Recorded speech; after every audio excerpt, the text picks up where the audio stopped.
बिस्मिल्लाहिर्रहमानिर्रहीम। अस्सलाम वालेकुम नाज़रीन, आप यूट्यूब चैनल देख रहे हैं, मैं इमरान खान हूँ। नाज़रीन 2025 गुजर गया, 2026 पे बात करेंगे लेकिन एक आधे दिन में करेंगे। 2025 में क्या हुआ ये बहुत इम्पॉर्टेंट है और वही हमें बताएगा कि 2026 में क्या होने जा रहा है। मेरे पास यहाँ कुछ खबरें भी हैं, वो भी आपके साथ शेयर करता हूँ। लेकिन सबसे पहले 2025 मेरे लिए तो बहुत अजीब साल था। यानी मैं अपने घर से बहुत दूर आ गया, अपने वतन से बहुत दूर आ गया और पूरा साल वापस जा पाऊँ इसका कोई सिलसिला ही नहीं बना। तो पाकिस्तान में लाकानूनियत का सिलसिला थमेगा इंशाल्लाह। 2025 में नहीं जा पाया, 2026 में घर वापस चला जाऊंगा इंशाल्लाह। अल्लाह रब्बुल इज़्ज़त बड़ा मेहरबान है, उसने हमेशा पर्दा रखा है, शर्म रखी है, लाज रखी है।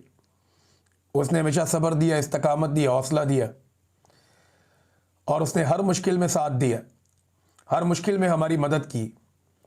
तो वो मौला जो अब तक चला रहा है वो आगे भी चलाएगा। जहाँ तक पहुँचे हैं यहाँ तक भी खुद नहीं पहुँचे। मेरा तो कोई मंसूबा था ही नहीं, अल्लाह रब्बुल इज़्ज़त ने किया जो भी किया, जैसे भी किया। लेकिन मैं बहुत दूर आ गया, लेकिन हम वापस आएंगे इंशाल्लाह।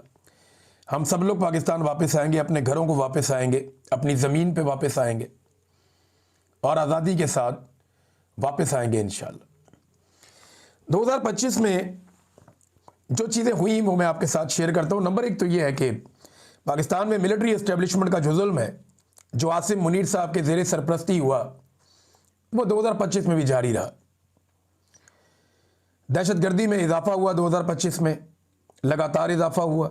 भारतीय तैयारे पाकिस्तान एयरफोर्स ने गिराए 2025 में, जबकि फील्ड मार्शल बन के उसका क्रेडिट आसिम मुनीर साहब ने ले लिया और अब वो ताहयात फील्ड मार्शल बन गए हैं।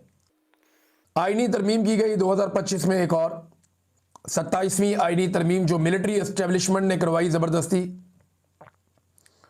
और इसके ज़रिए से फील्ड मार्शल आसिम मुनीर ने इस्तिस्ना भी ले लिया और ये ताहयात इस्तिस्ना है।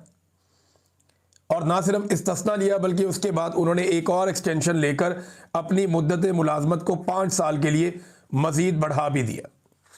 ये वो चीज़ें हैं जो आसिम मुनीर साहब से रिलेटेड है। फ़ौज ने अमली तौर पे भरपूर सियासत की 2025 में। DGSPR आए, बार बार प्रेस कॉन्फ्रेंस करते रहे, सियासी प्रेस कॉन्फ्रेंस की, सियासी बयानात दिए, बार बार उन्होंने ये किया 2025 में। ख्वाजा आसिफ और PMLN के बाकी लोग इस अमल की तारीफ भी करते रहे। वो ये कहते रहे बड़ी अच्छी बात है, ऐसा सिस्टम होना चाहिए जहाँ पे फ़ौज इंतज़ामी मामलात में, हुकूमती मामलात में और सियासी मामलात में मुदाखलत करे। ये होता रहा 2025 में। फिर 2025 में कई सहाफ़ियों की नौकरियां चली गईं, बहुत सारे सहाफ़ियों के मुकदमात उनके ऊपर दर्ज हुए, 5 सहाफ़ी कत्ल हुए, बहुत सारे गिरफ्तार हुए 2025 में। प्रोग्राम्स बंद हो गए सहाफ़ियों के। अभी 2025 के आखिरी दिन तक सराब बरकत साहब जो है वो जेल में बंद।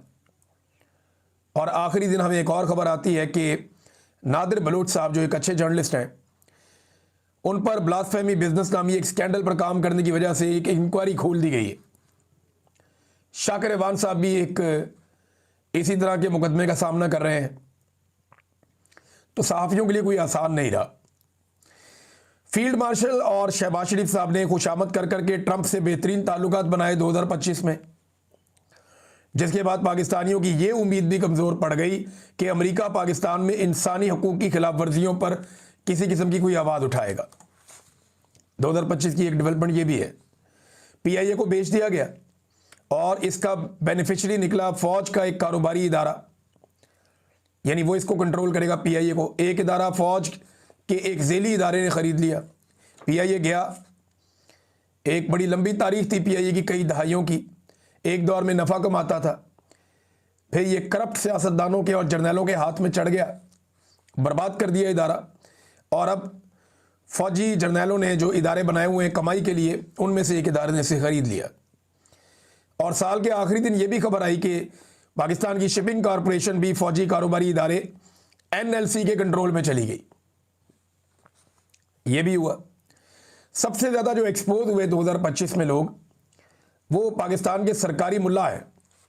यानी 2022-23 में पाकिस्तान का मीडिया बहुत एक्सपोज हुआ था, नंगा ही हो गया था। तब से लेकर अब तक सोशल मीडिया ही चलता है। मीडिया की तो वक़्त और औकात ख़त्म हो गई थी उस वक्त। एक एक करके सारे ही बेनकाब हुए, लेकिन इस मरतबा जो सबसे ज़्यादा एक्सपोज हुए 2025 में वो दरबारी मुल्ला है, और इनके बीच में एक सख्त मुकाबला चलता रहा हुस्न खुशामद का। हुस्न कारकर्दगी, खुशामद जो है, इसमें ताहिर अशरफी सबसे आगे रहे। पहली पोजीशन 2025 में ताहिर अशरफी साहब के नाम जाती है। बहुत ज़बरदस्त काम किया उन्होंने खुशामद के नुक्ता नज़र से। मीडिया पे गजबनाक किस्म का कंट्रोल रहा पाकिस्तान की मिलिट्री एस्टेब्लिशमेंट का 2025 में। हर लिहाज से मीडिया को दबाकर रखा गया। तो ये वो कारनामे हैं जो 2025 के कुछ मैंने आपके सामने रखे। फिर अगर आप मईशत की तरफ आएँ तो इस साल कोई भी सरमायाकारी पाकिस्तान में 2025 में नहीं आ सकी। यानी बड़े इन्होंने दावे किए थे, वादे किए थे, सरमायाकारी आएगी, ये होगा वो होगा। 2025 में कोई सरमायाकारी पाकिस्तान में नहीं आ सकी। पाकिस्तान की मईशत को इन्होंने ज़मीन बोस करके रख दिया 2025 में, तबाह बर्बाद करके रख दिया, और मईशत कर्ज़ों के ऊपर मुनसर रही। रिकॉर्ड कर्जे पाकिस्तानी हुकूमत ने हासिल किए 2025 में। तरक्याती मंसूबे कोई बड़े दोबारा शुरू नहीं हुए, क्योंकि यही पैसा बचा बचा कर ये कौमी खजाने में दिखा रहे हैं। कोई बड़ा तरक्याती मंसूबा पाकिस्तान में नहीं चल रहा, और जितने तरक्याती मंसूबे पाकिस्तान में चल रहे थे वो सारे के सारे रोक दिए गए हैं। पाकिस्तान में रिकॉर्ड बेरोजगारी और महंगाई हुई 2025 में, और लगातार ये सिलसिला अभी तक जारी है। फिर गंदम का एक स्कैंडल आया, चीनी का एक स्कैंडल आया, किसी ने इनके ऊपर तवज्जो नहीं दी। ये बदतरीन स्कैंडल्स हैं। इसके अलावा IMF ने 5300 अरब की करप्शन की एक रिपोर्ट दी, और कुछ दीगर रिपोर्टें भी करप्शन के हवाले से पाकिस्तान में बहुत ज़्यादा सरगर्म रहीं। तो करप्शन भी बड़ी टका के हुई 2025 में। फिर अदलिया के मामला, क्योंकि 27वीं आईनी तरमीम भी आई, तो अदालतें बिल्कुल बेमानी हो गई। जो नापसंदीदा जजेज हैं उन पर ज़मीन तंग कर दी गई। यानी कई जजेज हैं वो केस ही नहीं सुन पाते, कुछ अदालतों से निकाल दिए गए, कुछ इस्तीफे देकर चले गए, और अपनी मर्जी के जजेस को लगाया गया, जजों को ट्रांसफ़र कर करके लाया गया। ये 2025 का एक और बड़ा कारनामा जो है वो ये भी रहा। फिर अदालतों ने इमरान खान के केसेस भी नहीं लगाए 2025 में। 8-8, 9-9 माह गुजर गए, एक साल गुजर गया, इमरान खान साहब के वो केसेस जिनकी तारीखें ही पड़ती रहीं, और वो केसेस अदालतों ने सुने ही नहीं। ख़ास तौर पे लाहौर हाई कोर्ट में भी ऐसा होता रहा, लेकिन इस्लामाबाद हाई कोर्ट ने तो रिकॉर्ड कायम कर दिया। फिर अदालतों की कारकर्दगी का आप अंदाज़ा यहाँ से लगाएं कि फ़ौजी अदालतों को पाकिस्तान में बाकायदा कानूनी जवाज़ दे दिया गया। ये 2025 का एक बहुत बड़ा कारनामा है। फ़ौजी अदालतों ने सिविलियंस को न सिर्फ सजाएं दी, बल्कि जो पाकिस्तान की आला अदालतें, उन्होंने फ़ौजी अदालतों को जायज़ करार दे दिया कि ये सिविलियन को सजा दे दें। तो अदलिया का अमली तौर पे वजूद ख़त्म हो गया। मखसूस नशिस्तें छीन कर माले गनीमत की तरह बाकी पॉलिटिकल पार्टीज़ में बांट दी गई। 2025 का एक बड़ा कारनामा ये भी है। इमरान खान को बार बार 2025 में कैद तन्हाई में रखा गया। इमरान खान साहब को मजीद सजाएं सुनाई गई। इमरान खान साहब को सजा दी गई तोशाखाना 2 के अंदर, और अब ये कहा जा रहा है कि इमरान खान साहब को 9 मई के अंदर भी सजा दी जाएगी। वो मैं आपको बताता हूँ आगे चल के, उस पर मेरे पास खबर है। एक ख़वातीन की तज़लील का सिलसिला जारी रहा 2025 में। इंसानी हकूक़ की बदतरीन पामालियाँ जारी रहीं 2025 में। मारंग बलोच हों, यास्मीन राशिद हों, सनम जावेद हों, फलक जावेद हों, इमरान खान की अहलिया हों, ये ख़वातीन लगातार जुल्म का निशाना बनती रही। इमरान खान की बहनें बार बार जुल्म का निशाना बनती रही हैं। फिर नादरीन, मुरीदके में नहत्ते अवाम पे गोली चलाई गई, लाशें छुपाने के इल्ज़ामात लगे। रिजवी बरादरान अभी तक गायब हैं 2025 में, और तहरीक लब्बैक एक इंतहाई रेत की दीवार साबित हुई। वो दोबारा खड़े होने के काबिल भी नहीं हुए, और वो कुछ कह भी नहीं पाए। यानी पूरी की पूरी जमात ही ढह गई और कुछ भी ना कर पाए वो। ये भी 2025 में याद रखा जाएगा। नवाज शरीफ को 2 मरतबा धूप लगवाई गई 2025 में निकाल कर, लेकिन धूप लगवाने वालों को समझ आ गई कि मियाँ साहब से कोई काम नहीं हो सकता, लिहाजा वापस पेटी पैक कर दिया गया मियाँ साहब को। रिकॉर्ड जूते पॉलिश हुए, और जूते पॉलिश का एक आलमी मुकाबला पाकिस्तान में हुआ।